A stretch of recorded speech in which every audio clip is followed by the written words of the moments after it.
Facebook. And if you guys ever have any questions, you guys can reach out to me at Jane@CJaneTrade or Jane@thedarkpools.com. So let's go ahead and get into it for the beginning of the week. We do have the SPY here breaking out. We broke a trend line right here. So I went ahead, I pulled this back for you guys. I'm going to zoom in. So we have the high back in February right here on this blue trend line. We went ahead and we broke above that. This is a daily chart right here. You can see that blue line right here. This is a 9-minute chart. I've been messing around with the 9-minute chart. I kind of like it, I think. I don't know why, but I like the 9s. So check in that we started right there, breaking that trend line this morning, tested it once, and then we just surged on up. We did break another trend line as well right here from the upward trend that we have had since March. So let me zoom in over here on our daily chart, right? I do have the 9-minute and daily right here. So we went ahead, we pretty much test the top of this box that we've had consolidation before we had the pullback in the beginning of June. We are just starting out with earnings season. Now, if we pull it back even further, do you guys see that we have a bit of a cup and handle on our daily chart, right? So if we go up here, we pull back all the way down, came up, and we have our handle forming. When we go ahead and we break 329.41, are we going to go ahead and see 340? Is that going to happen during this earnings season? There's a good likelihood, right? There are the abilities for us to go all the way up. We might come up, we might even be testing up here at 355. So before November, there's a good chance we could be seeing 355 on the SPY. Qs are already breaking out. IWM might go ahead and squeeze some people as well. And I did mention this last week. We do have the seasonality for the SPY. What typically tends to happen? We had a bit of a pullback in July, just last week, and now we're surging up higher. Then we could go a bit sideways in August. Lots of people go on vacation, but will that happen this year? Not so sure, because at least up here in Canada, I am a US expat in Canada. Hey, G-Man, yeah, it's pretty crazy. Yeah, ASIF, that if we break out for that cup and handle for the SPY, now remember, the market overall is bullish. People's 401ks, IRAs, money is constantly getting dumped into it. What are these big guys buying? Probably a lot of tech stocks. They're buying those mutual funds or people are probably selecting the ones that have been really strong and surged this year. Those stocks have been breaking out to new highs. So let's go ahead and look at it. But looking at it, we could see going into November right here into elections, we're going to have a nice run, right? From about 1.5% up to 4.2% growth on the SPY. So feeling bullish, right? We look at it on a weekly chart. We are bullish as well. We're above all of our moving averages. So let's go ahead, let's remove this, and let's look at it a bit more in detail, right? We'll draw it right here. So went ahead, we tested the high right here. Now, are we going to pull back? Potentially we could have a bit of a retracement. We do have earnings that are happening this week. So we want to keep that in mind, right? For me, I'm looking more at likely day trading instead of swing trading, because with earnings, you never know what is going to happen. We have a lot of the financials that are reporting this week. If you guys don't already know of earnings whispers, sorry, just dragging it over here. We do have it here. We had Pepsi today for anticipated earnings. We've got a lot of the banks tomorrow. Delta, so be careful if you're long Delta.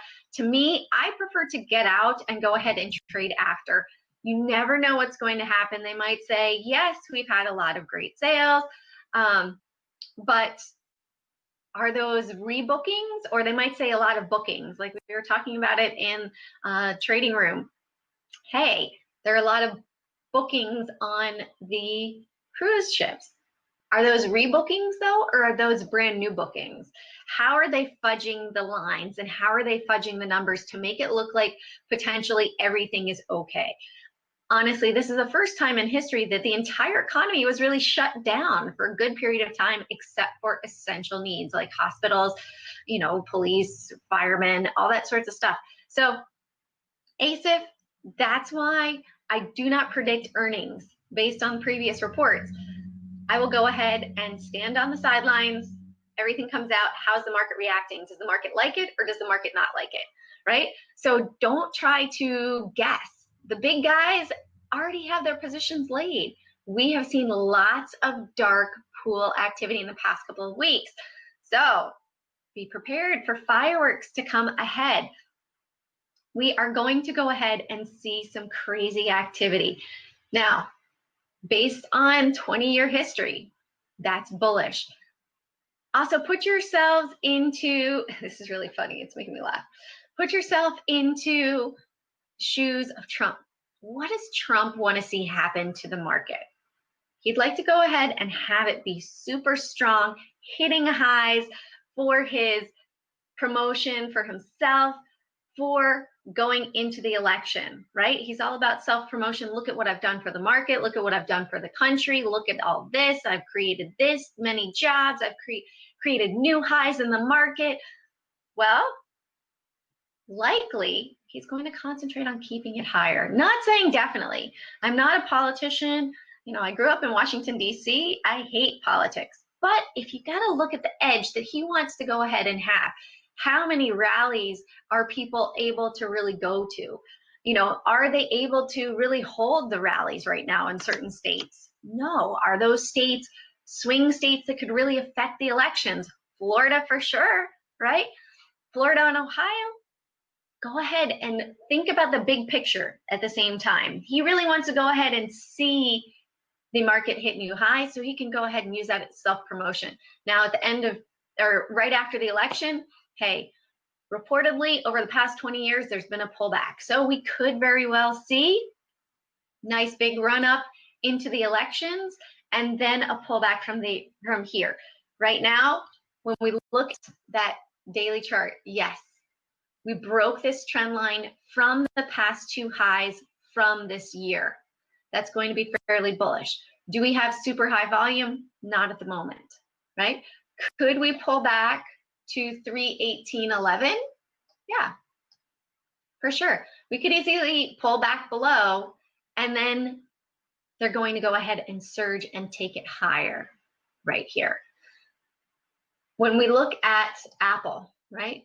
This is my watch list for today. So I had Roku on it, Roku beast mode, right? Everything is pretty much in beast mode. I had amazing run up, 166. I had my potential level. Hey, if we break 159.60, let's go ahead and see it up here, right? It hit R2 and then it pulled back. Apple, I said it last week. Hey, Apple's hitting 380. We're likely going to see 400 next week. Well, we came pretty darn close, 18 cents away today. That's incredible. Just a couple months ago, we were trading all the way down here at 227. $270 gain on the stock, right? More than 100% for a big, large cap stock. I'm telling you, you guys want to go ahead and follow and profit like these major hedge funds, come over to the dark pools and check out the training pit and learn how to trade around the dark pools. It will really blow your mind with what you see and how you know the market is manipulated. Right now, we're breaking up, breaking out. You guys hear me talk about it all the time. Short volume. Short volume is the volume that's traded from the day prior. So you have your total volume, right? That's going to be your longs and your shorts. Well, if you look at the short volume, this is for silver, for example. Silver for the last 50 days was 72.5% short. Where are we with silver right now? Well, those shorts that were stubborn are definitely feeling that pain, right? We broke out back here on June 26th, and now it is just surging. That doesn't mean that it can't pull back, right? Look, see, it pulled back here to the moving averages, a little bit of consolidation day, another surge up. what happens when we have that consolidation? All those shorts get in, right? They get in on these days when it's pulling back, only to feel the pain.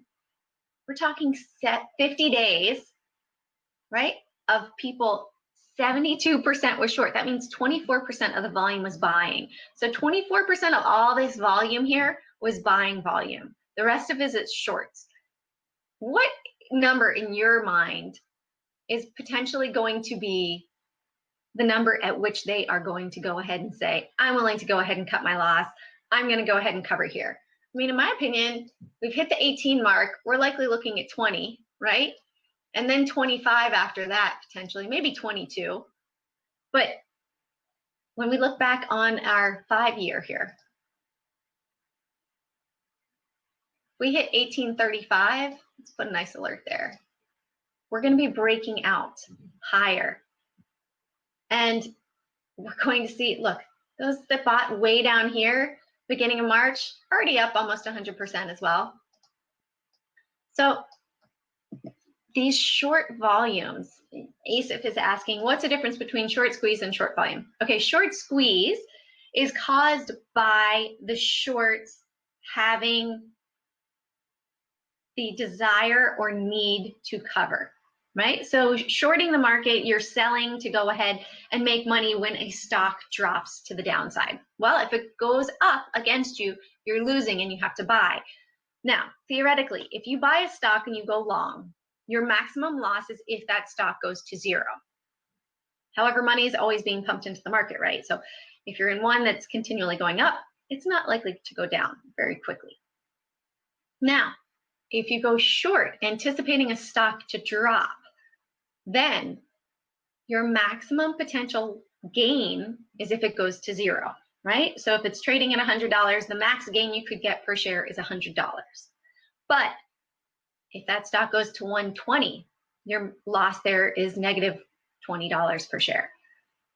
Here's where you have to really watch your risk on the shorting is theoretically, a stock could continue to go up forever.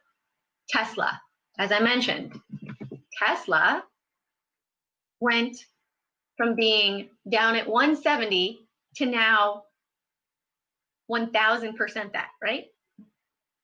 It's up to 1,700 today. If you had shorted it down here, your loss per share is $1,500, right? So it could continue to go up. It could go to $4,000, $5,000. So your risk is going to be much higher. The short volume, again, is going to be, you have that pie that's going to have your total volume. Part of it would be your longs that are buying. The other part of it are the shorts that are buying. If it's 50-50, it's going to be equal, right? If you have more than 50% short volume, that means that the shorts are holding and they're continuing to hold and they're getting stubborn. When we go back, and we look at the shorts for Tesla, I do go ahead and I track this stuff. Okay, so Tesla, you can see it right here. Can you guys see that? Let me go ahead and highlight that column. So back, this is the short volume on Tesla since, let me slide it over, since February, 57%. This is the weekly average, right? So 57%, 54%, 60%. Most of it, the past couple of weeks, the shorts are getting stubborn again. They are starting to hold their short positions and they just keep getting squeezed. I haven't done last week's as of yet, but you can see they're getting squeezed. They want to pick the top and it has burned them. Well, guess what? When we look at, again, when we look at silver, 72.5% short for the last 50 days. Again, is it any wonder that it's gone up almost 100%? So Asif, does that make sense to you as to the short volume, right? I also had Tesla on my list today as well, saying, hey, if we go ahead and we break that 1655 level, we're going to go ahead and potentially move up higher. We are on a weekly chart here, right? Let me move this drawing here. So we are on a weekly chart. Look at how far away we are here from the moving averages. Could we pull back to 1412? Yes, and we would still be in an upward trend for Tesla. So I do caution people on jumping in long at this point. It is overextended, it is parabolic. Many times you guys know what happened with a parabolic move. Boom, we see a drop to the downside. It does have earnings coming up July 20th, so do keep that in mind. But we could see a crazy move come down. We could see it pull all the way back down to 1,200 down here. We could see it lose $400. We also have MGM that was on my list as a potential long today. Yep, went ahead, broke above 1676. Nice 50-cent move to the upside. We also had Intel. Intel was one of my shorts today, but it ended up going to the upside. Hey, that's okay. The market decided they want to go ahead and take it up. I'm not going to be stubborn and go against these guys. LH, laboratory as well. Potential long. Well, guess what? It had low volume. That's why I said, or short. That's why I said, hey, this is a potential short, right? So it went ahead and gapped up. And guess what? It went and it continued. It went ahead and it squeezed those shorts. And XPI surged higher, and then selling volume came in. Where are we going to close today? Are we going to go ahead and close the gap? Is it going to go ahead and come on down to 118? Potentially. These big guys will manipulate the market. You think so, Asaph? We'll see. We will see if Tesla will beat Amazon on price. Right now, Amazon is into so many avenues, not just the online retail space, but also the cloud computing. They also have everything from grocery stores, pill packs now. They're creating their own Amazon Basics brands for suitcases, blankets, sheets, everything, all your essentials. So they have their own branding now. So there's a huge move to that. You're out of what, G-Man? So here we have H&R Block. We were talking about this, I think it was yesterday. It had a bit of a downward trend right here, and it curled up to the upside, went ahead, had it on my list today. Hey, if it goes ahead and it breaks above 1406, well, we went ahead and had that move today, right? It broke above 1406. You guys can see, just follow the charts, right? Follow the moving averages. Tune out the news. The stock is going to go ahead and do what it wants to do, with or without us. Now, Carnival, major pullback today. Here's my little secret moving average that I love. Came down and we tested it, right? Oh no, G-Man. It's okay, you can always get back in, right? Just wait for that pullback, that healthy pullback to get back in. All right, so if you guys want to see me building my watch list, I do it live every morning on Tocker on my live channel. I also go ahead and provide my watch list out through CJ Trade and also on Tocker. And if you guys really want to learn about the dark pool, you know, we see these prints come first. We see 40 million on a stock. Don't you want to know which stock that was?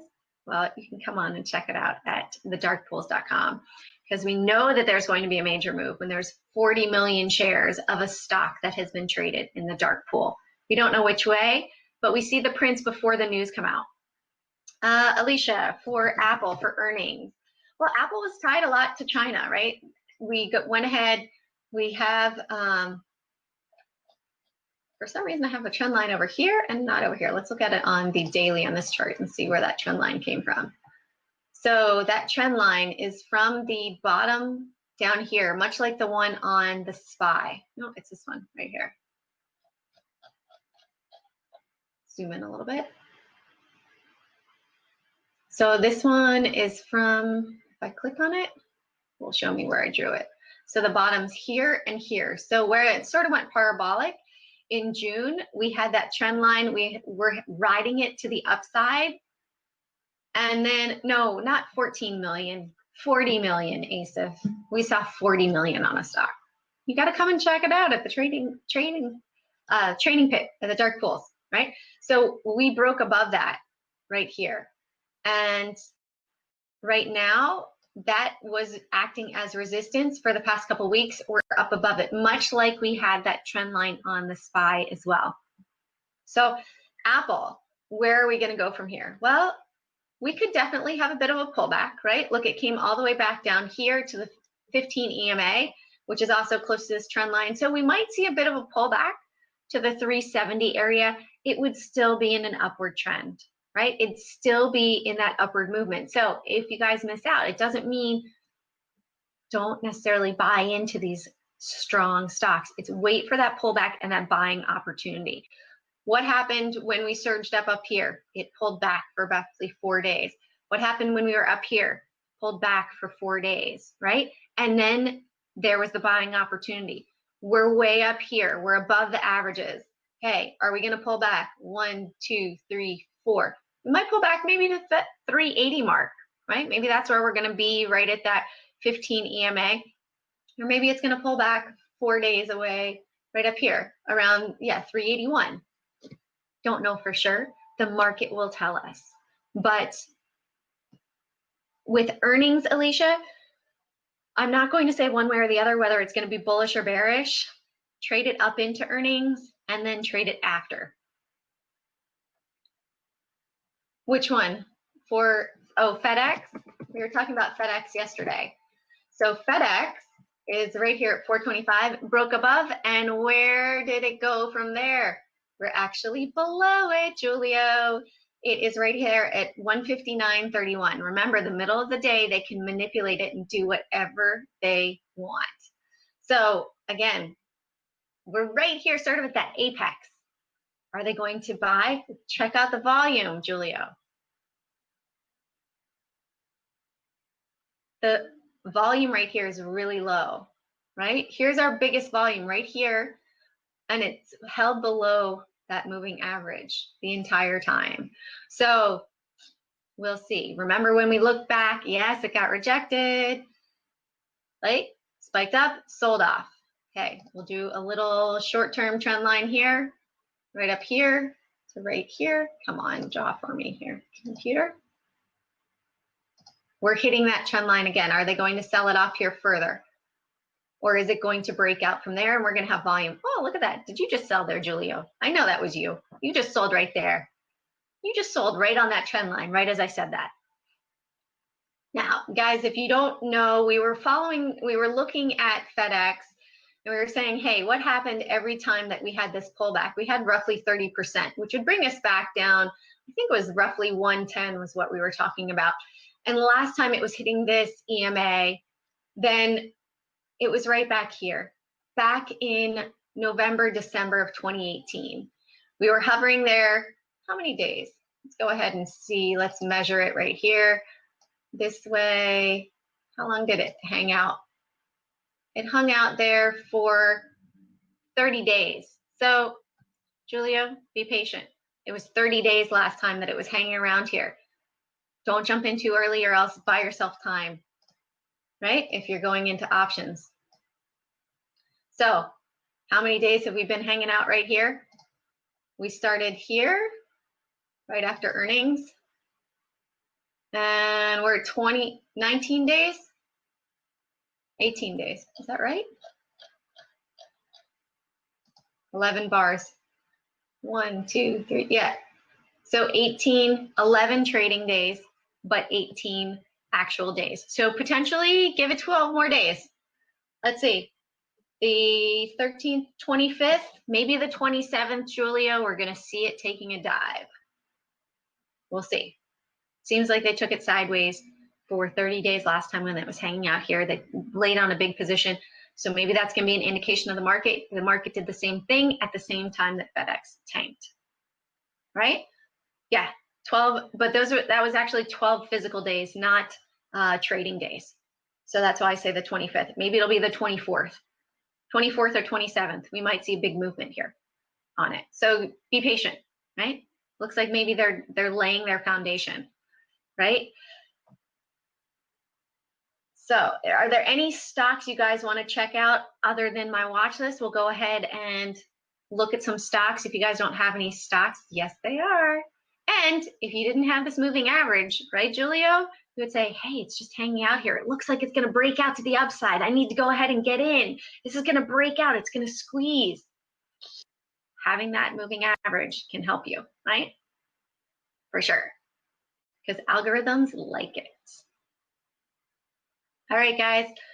If you all do not have any other questions, I'll give you another quick couple seconds. I'll see back, or Mike, do you guys have any questions on your end from people that want to have questions? So you have Zoom.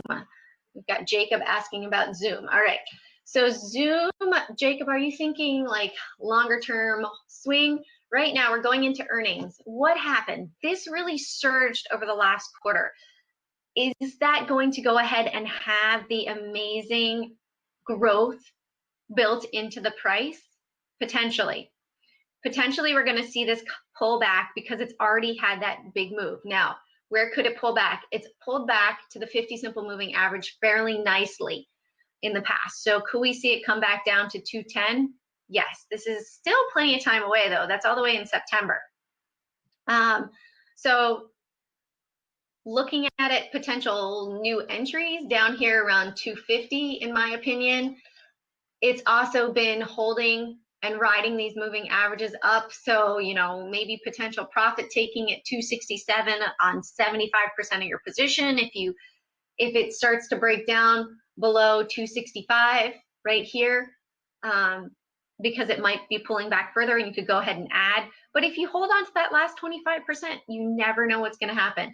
Like with NIO, right? NIO is testing 1650 today, almost 1640. Well, dark pool gave us some insight on it. Dark pool was in around here. And I jumped into swing down here at 11. I took some profit on this day and then went ahead and let it ride, and then took more profit on this day, actually up here at the 15. Yeah, this day at 15 in my last 25%, up 50% on that last 25%. So I really like scaling out. It will let you stay in that trade because you've already locked profits, right? Okay, let's look at SHOP. We've got to be conscientious of time so we don't eat into anybody else's presentation time. All right, so here we go, SHOP. There we go, bounced off of our 9-minute 50 simple moving average right here. Looks like some algos were set up to go ahead and buy right there. Now, SHOP is a beast. Look at where it consolidated last time, right? Last time it consolidated, where were we also in the earnings cycle, right? Not too far away. And it was May 27th to June 12th. Then all of a sudden surge up, right? So we were, I love these measuring tools. We were 14 days after earnings that it had that consolidation. Let's go back and see. Did we have that 14 days? History repeats itself, right? Actually, let's go back here. Let's go and do it backwards. We had earnings here. It went sideways right before earnings. Go away, earnings. How many days away are we from earnings? Let's look back with the history, right? The 29th to, we're 11 days away, really, right? What happened in 11 days before earnings last time? Here we go. Well, I'm not on the measuring tool. There's our earnings date, May 7th. All right, I want to be on May 7th. Oops, we'll go back 12 days here.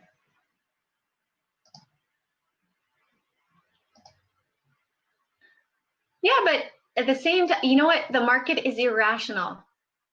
It doesn't matter what, I mean, it does matter what the chart looks like, but those short squeezes happen very, very quickly. imagine the people that were short the SPY because they were saying, oh, it's going to tank here. It's going to tank. We're going into earnings and it's Red Monday. Well, did they look at the seasonality? Did they look at the volume? Did they look at the weekly chart? We've had a strong upward trend. We're building up a cup and handle. There's so many things. You have to put all the puzzle pieces together. It can't just be, hey, we went ahead and we stalled for a week. We were actually above all of the closes from last week. So we were closing strong. There was a good chance that it was going to go up. Yet, time and time again, I'm seeing huge short volume on these indexes because people are being stubborn. They're not looking at the big picture. We have a lot of confidence in the big name tech stocks. And so when we have that confidence, that's what's driving up the market right now. That's the largest percent holdings on the SPY and QQQ. If that pulls back, yeah, the top 30% of the SPY and the Qs start to pull back, it's going to affect the market as a whole, for sure. However, do you expect that the online space and all the technology growth that's happening, do you expect that to slow down or to increase because companies are saying, wait a second, hold on, we can actually make money while people are telecommuting and we're not going to have this loss? Okay, I do have another question from YouTube. I can see your chart is full of moving averages and I know it is very powerful and accurate. I only use moving averages and never use volume at all. Is it okay? Should I use volume in addition? All right. Best way to describe that is the chart is a story of volume over time and who is winning, whether it is the buyers or the sellers. So my question to you would then be, do you need the volume? Yes, because if we see all this volume here, when we go above this volume, that means that potentially there was buying or all of those shorts are going to get squeezed. So you want to look at it, hey, where was the last recent volume? All right, it's this candle right here per shot, for example. Are we above that? Are we going to close above this candlestick? Look at how it tested that area and now it's not able to go ahead and break out above it, right? So if we break out above this, and we go ahead and we have, let's see, the high of this candle, it looks more like we closed right there. So we're above the close, but we're not above the high. The high is 1059 right here. So 1059 is what we want to see. Are we going to close above that or are we going to close below it? Okay, one have moved up. Right now, we're below it. 1058.22. So for this example, this massive volume day was right here. Are we going to be bullish above it? Yes, for sure, in my opinion. We're going to be bullish above it. How long does it take for the shorts to cover? One day? Julio, you know what? It depends on how stubborn they are. If they have a mandatory margin call from their brokers, which, why do we see a lot of volume coming in the afternoon? Margin calls start going out at 2:30, 3 o'clock, 3:30, 3:45 from the brokers. I know this from working in the brokerage world 20 years ago, right? They don't want to have high risk on their books overnight. There are different margin requirements. So you start to see the volume coming back in. People need to go ahead and close out positions for their margin calls. They are entering positions potentially for swings, but if it's a scenario where the broker says, hey, you need to get out, it can happen at the broker's discretion and it can happen at whatever price the broker wants. And then the person that is short is liable for whatever debt they owe to their broker from your credit agreement margin you sign with your broker. So unfortunately, there are people like that Robinhood kid. I have no idea what happened, but I imagine that he likely went short something. It went parabolic, and then he was owing $750,000.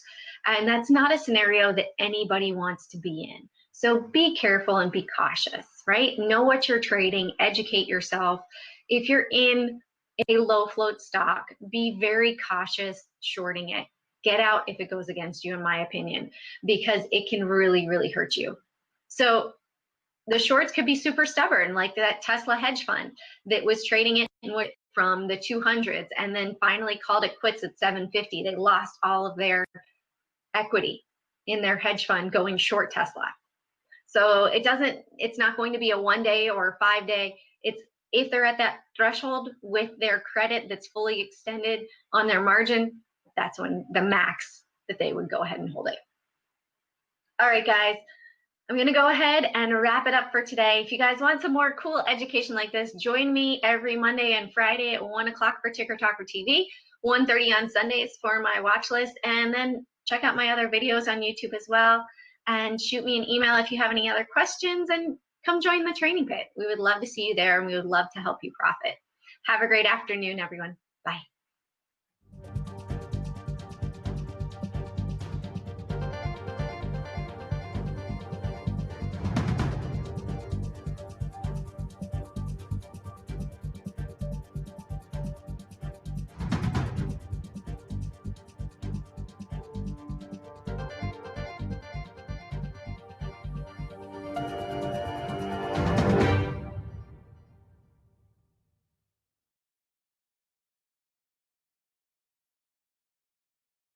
The risk of loss in trading commodity interests can be substantial. You should therefore carefully consider whether such trading is suitable for you in light of your financial condition, and considering whether to trade or to authorize someone else to trade for you. Past performance is not necessarily indicative of future results.